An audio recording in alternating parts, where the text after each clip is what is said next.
অবশেষে দীর্ঘদিনের প্রতীক্ষার অবসান হচ্ছে। লম্বা সময় পর পুরুষদের ক্রিকেটে বড় কোনো ইভেন্ট আয়োজনের দায়িত্ব পেল বাংলাদেশ ক্রিকেট বোর্ড।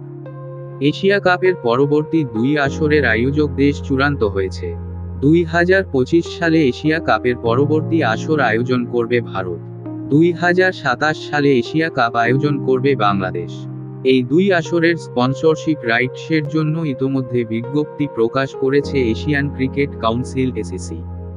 2026 সালে অনুষ্ঠিত হবে টি-20 বিশ্বকাপ। ভারতে অনুষ্ঠিতব্য 2025 এশিয়া কাপে ফরম্যাট হবে তাই টি-20। 2027 সালে বসবে ওয়ানডে বিশ্বকাপের পরবর্তী আসর, তার আগে হবে এশিয়া কাপ। বিসিবির আয়োজনে বাংলাদেশে অনুষ্ঠিতব্য সেই এশিয়া কাপ তাই ওয়ানডে ফরম্যাটের। 2 আসরেই 13টি করে ম্যাচ থাকবে। বাংলাদেশ ও ভারত ছাড়াও অংশ নেবে পাকিস্তান, শ্রীলঙ্কা ও আফগানিস্তান, অর্থাৎ এশিয়ার 5 টেস্ট খেলুড়ে দেশ। এছাড়া বাছাই পর্ব পেরিয়ে একটি করে সহযোগী সদস্য দেশ যোগ দেবে টুর্নামেন্ট দুটিতে।